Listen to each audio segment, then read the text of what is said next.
suspects are being one case involves the FBI is now offering $100,000 to see if police are releasing verified. Welcome to Missing Mysteries. I'm your host Keely, and this is a paranormal Instagram podcast. Today is part 2 to last week's episode about the Perron family haunting. In this episode, I'm going to go more into detail about Carolyn and Roger's experience, the Warrens' visit to the home, and more of the home today. If you haven't heard last week's episode, I highly recommend you check that episode out first to understand how we got to the point in the story we are in this episode. But as a short recap from last week's, the Perron family is made up of Roger, Carolyn, and their 5 daughters. On January 11th, they moved into this old colonial farmhouse in Harrisfield, Rhode Island, named the Old Arnold Estate. From day one of moving into the home, the girls and Carolyn began to experience paranormal activity. For the girls, it started off intense, seeing full-bodied figures, making friends with little ghost boys, hearing spirits walk, talk, and move items, being locked in trunks, dragged out of bed, and even a spirit kissing them goodnight. For Carolyn, their mother, her haunting started off very calm to begin with. It was just a spirit that would sweep the rooms when she left them or move the broom. She then opened up a fireplace in the home that was close. This was in hopes to heat up the house, but it just ramped up the energy. While in the barn, she had a knife come down and almost slice her neck. She was beaten with a wooden hanger in front of her neighbor and her daughters. And where this episode starts off, she started to experience needle pokes in her legs. It's believed that the needle pokes are the start of Carolyn's physical decline. She was already experiencing a deep sense of sadness that was affecting her mental health. But after these needle pokes, her family started to notice a strong decline in her health. Carolyn was a very beautiful 29-year-old woman, and she began to rapidly lose weight without an appetite to eat anything. She became very fatigued, and her face started to age very quickly. These needle pokes are believed to have started on the next day or possibly the same day after a very terrifying encounter. Carolyn was sleeping in bed when she woke up to the smell of fire in her room. She looked over to the door when she saw 2 large figures walking into her room holding torches. Following behind these figures was a woman who has tormented Carolyn, Andrea, and Cindy in the past. The broken neck lady with jagged yellow teeth and empty eye sockets. She began to chant that sounded like she was cursing the death and downfall of Carolyn. This broken neck lady is argued to be one of 2 spirits. The first is the woman the Perron family believes she is. That is Miss Arnold, the wife of John Arnold. Before I dive a bit more into the history of who lived and died in this home, I want to warn that it's based on what Carolyn Perron has found on the home. I tried to use obituaries, newspapers, and public records for the period of time these cases and stories take place to give you the most educated and truthful history, but in this house, because of its age and popularity, it's been very difficult to find these exact answers in history.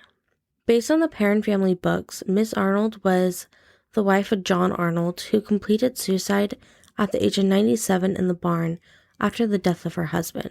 In an interview with the family, Andrea explains that they never knew Miss Arnold's first name since she was alive during a time where the woman took both the husband's first and last name. Miss Arnold's grave marker just says Miss Arnold, wife of John Arnold. Andrea says that she lusted after Roger, loathed Carolyn, and coveted the children. While she attacked Carolyn, she would walk up behind Roger and gently touch his shoulders, neck, and back. She would appear in front of Roger in a white floating veil, mostly coming out of the cellar.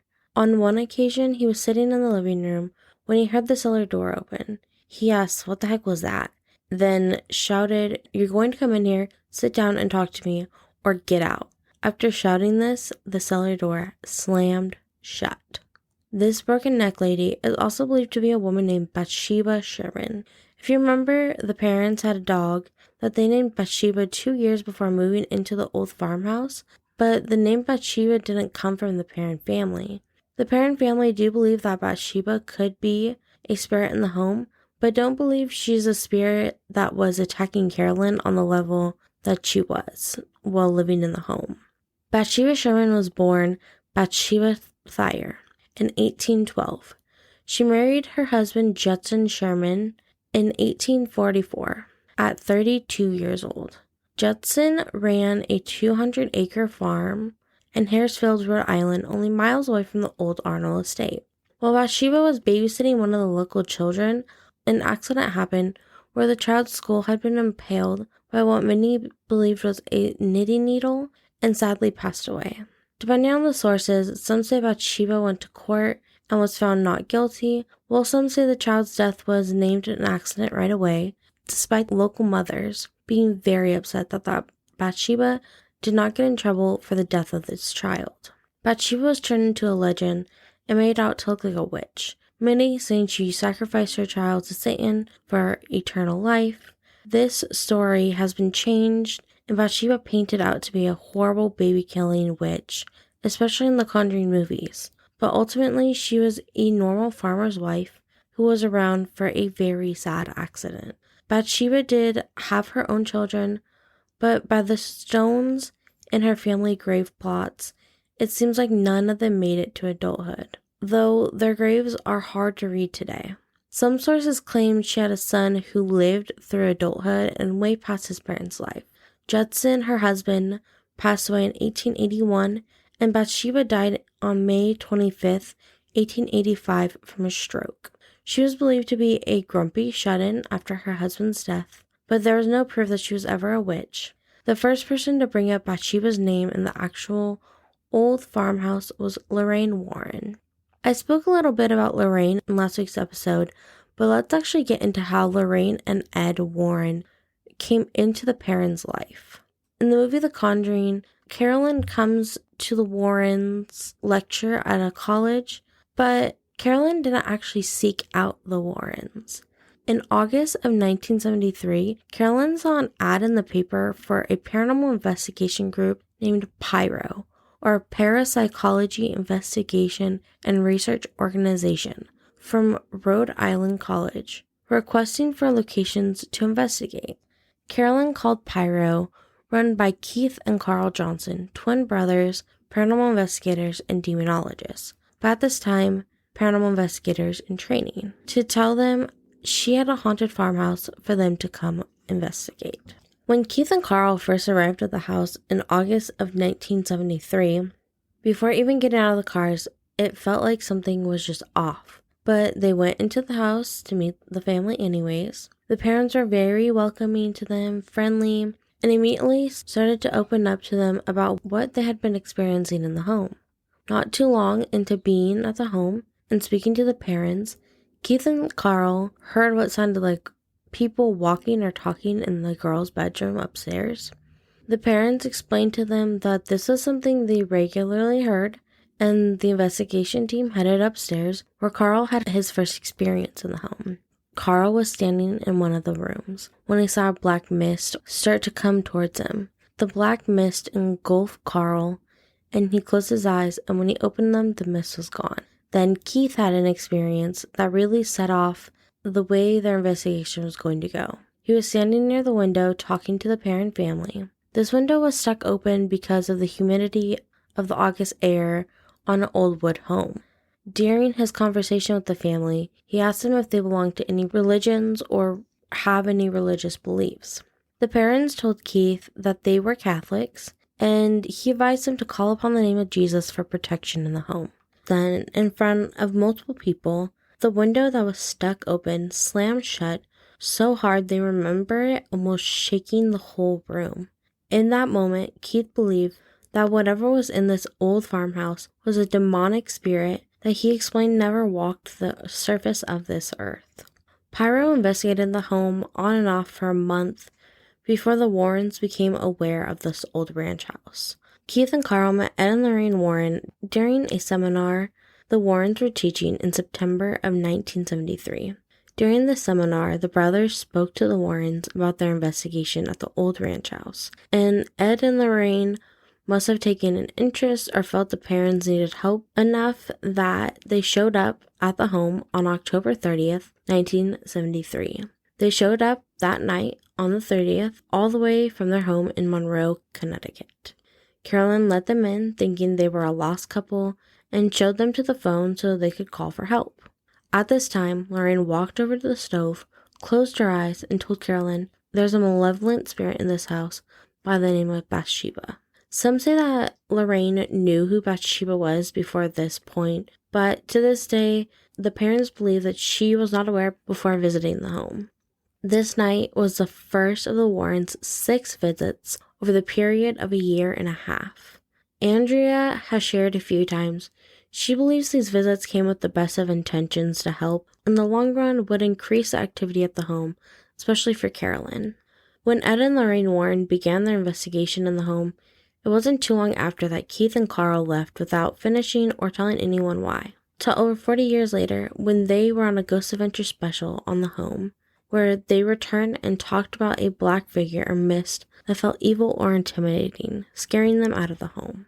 Over the course of these visits, tension in the house grew and attacks on Carolyn continued. There was tension between Ed and Roger. Roger, as a traveling salesman, did not like when he came home and the whole investigation crew was in his home, with cameras, investigation equipment, and large numbers of people. Carolyn's attacks also kept happening. She was still being stabbed in her legs, left with bruises, and she was just horribly sick, declining fast. On the Warrens' 6th visit, worried about Carolyn's declining health and safety, Lorraine told Roger and Carolyn she believed Carolyn was just one step away from becoming possessed and suggested a seance. Roger was not happy about this, but the Warrens called in a medium and a priest to join them in the seance. That night, only 4 of the girls were home because Christine was at a sleepover. They waited till they believed Cindy, April, Andrea, and Nancy were asleep in their rooms to begin the seance. Carolyn, Roger, Ed, Lorraine, and the medium sat at a large, heavy wooden table, while the priest stood in the corner of the room and they began the seance. When the medium welcomed the spirit to come forward and speak to them, Carolyn's body folded forward in her chair and started to bend in an unnatural way. As this happened, Andrea and Nancy had snuck downstairs and were watching this happen from the stairs. Andrea and Roger both seen how Carolyn's body folded. They were surprised that she didn't break every bone in her body, especially since she had been so sick and skinny at this time. She then started to speak in languages that she didn't speak, and at some point, the table must have lifted off the ground because Andrea remembers what happens next by saying the heavy wooden table crashed down onto the floor as if the hand of God came down onto the middle of the table. The captain chair that Carolyn sat in then lifted up and flew across the room, throwing Carolyn onto the floor, hitting her head near the fireplace. At this moment, Andrea and Roger both believed they saw Carolyn die. At this point, the priest was described as being in the corner shaking in fear, and Nancy, watching this happen with Andrea, had collapsed into Andrea's arms, and not knowing his daughters were watching, Roger's only concern was Carolyn. He ran over to Carolyn, and Ed tried to pull him off of her. In that moment of fear and rage for his wife, not wanting to be pulled away from her, Roger turned around, punching Ed in the face. Ed was left bleeding from his nose and his mouth. Roger even believed that Ed lost a tooth that night. Roger kicked him out of the house, and the Warrens only ever returned once more. The Warrens left not knowing if Carolyn was alive and wanted to check on her. When they showed up to the house this time, Carolyn did not let them inside. The parents continued to live in the home for another 6 years. The activity and the decline on Carolyn's health never stopped, including one very specific experience that Andrea explains as one of the only moments she truly saw her mother happy in the house. Andrea really stepped up as a mom during this time, mostly due to Carolyn's health issues. One night she had made the younger girls pot roast for dinner and put them to bed. When she was cleaning up, Carolyn came out of the bedroom and asked Andrea what she made and asked if she could heat her up some food, which made Andrea happy because her mom had not asked for food in a very long time. During this time, the easiest way to heat up food was on the stove. As Andrea was heating the food up on the stove, Carolyn sat on the couch in the living room And when Andrea started to come back to her mother, she just saw her mother sitting there smiling. At this moment, Carolyn had been transported to a different time. Carolyn saw a family with their children sitting down for dinner, but it was as if she was the ghost sitting in the room, not them. Two of the family members looked over at her and noticed her. This particular experience brought Carolyn so much happiness because it gave her a different perspective of what has happened in the home and who has lived there with them. The Perron family finally moved out of the home in June of 1980. After Carolyn pulled Roger aside and explained to him that she would not survive another winter in the home because it seemed the winters were the hardest on the family. Some of the girls, such as Christine, April, and Cindy, were overjoyed to be leaving the house, while Nancy and Andrea, who to this day still have a connection and love the home, were very upset. The parents moved to Georgia except for Nancy, who refused to move and actually stayed on as the new caretaker of the home, while the new owners fixed up the house before they sold it. This was the last home they all lived in together as a family. Sadly, April, the youngest daughter, passed away in March of 2017, shortly before her 52nd birthday. But they believe she makes herself known, especially around Christmas time. They smell her perfume that they have always described as old lady perfume.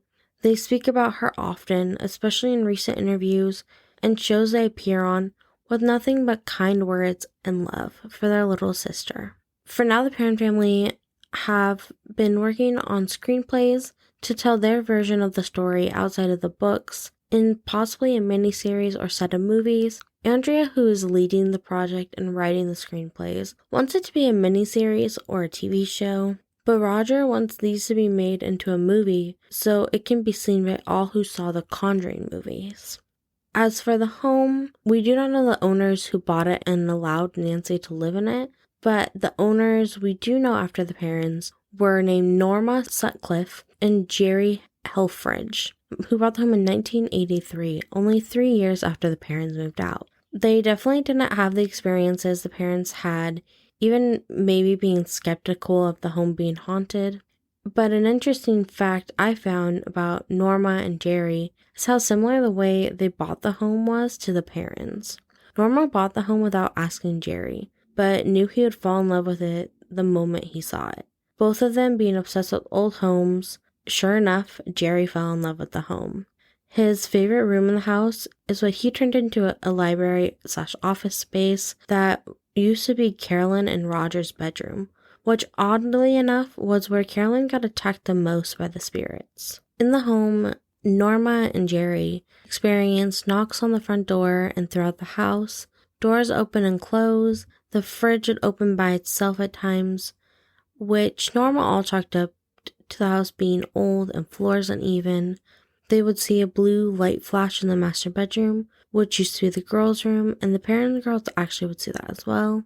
Most experiences when they lived in the home happened to other people. Norma hosted cooking classes, and her students would see people in the home, similar to the man the girls saw, Manny. Norma also ran a daycare out of the home, and the children who shouldn't have been able to get out of the cribs without anyone taking them out would get out. Norma is to this day skeptical that the house is haunted, and even sued the Warner Brothers company after the movie came out, since she said she felt the property was now unsafe to be there as people would trespass, vandalize, and try to come see the house at all hours of the day. This lawsuit was thrown out, and on June 21st, 2019, she sold the home to paranormal investigators Corey and Jennifer Hines for $439,000. Shortly after buying the home, Corey told the Sun Journal, "We immediately fell in love with it. 8.5 acres, a river in the back, and a pond. It's so serene down there. Never mind the story behind the house, it's a beautiful home." Jennifer honestly was more excited than I was. I think I've always been fascinated with the Warrens, and it's just like a piece of paranormal history. The Hines began to have very common experiences of doors opening, sounds of footsteps, and knocking. But then Jennifer and Corey experienced a black shadow figure peeking out from behind a door frame at them. The blue light flashing in the master bedroom, they also experienced that. and one book in the library moves on its own very often. Their daughter, Madison, has seen a woman in a dress and a veil pass the window while she was eating breakfast. She has recorded the sound of a clap while on live stream, and even heard a growl when the family first bought the home while going through a chest full of old pictures from previous owners. Their son Kyler had one experience that scared him so bad he didn't come back to the house. While he was sleeping in the house, one night a black figure in mist appeared above him in bed, and it scared him so bad that he left the house early and hasn't come back. The Hines' goal was to open the house up for the public, but with the pandemic hitting shortly after buying the house, this was put on pause. Instead, they spent the pandemic offering live streams of investigations and events in the home, including one where you could watch every room in the house in real time through security cameras set up in the rooms. They even welcomed urban explorers and paranormal YouTubers and paranormal shows such as Kindred Spirits and Ghost Adventures into the home to investigate and explore for themselves. The parents themselves, mostly Andrea and Nancy and Roger, have been back to the house since the Hines bought the home, mostly for TV shows, but you will never find Carolyn there. She has never been back to the house since 1980 when she left for Georgia and promised she would never come back. Most times, she won't even talk about what has happened. During investigations with the Perron family, investigators have noticed that activity tends to wrap up when they are there or right after they have left. Investigators recently have mainly picked up on sounds of people walking, figures on SLS cameras, EMF hotspots, and they too see a black mist.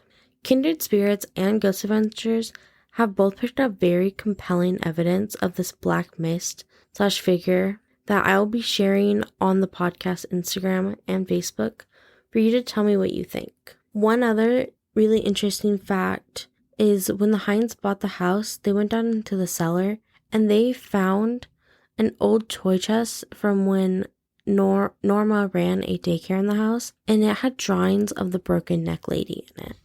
Overall, what do you think of the Perron family haunting, or the haunting of the old farmhouse in general? Let me know what you think on Misty Mystery social media. For now, I want to thank you for listening to this week's episode and part 2 on the Perron family haunting. If you like the podcast, please share with everyone you think may like this podcast as well. Word of mouth helps me more than you will ever know. Please let me know how I am doing by reviewing Misty Mysteries or letting me know on my website or social media. As a reminder, if you love Misty Mysteries, I offer 2 additional episodes on Patreon, where you will also get exclusive stickers for the tier that you pay for. You will have the ability to help me choose future episode topics and discounts on Misty Mystery merch.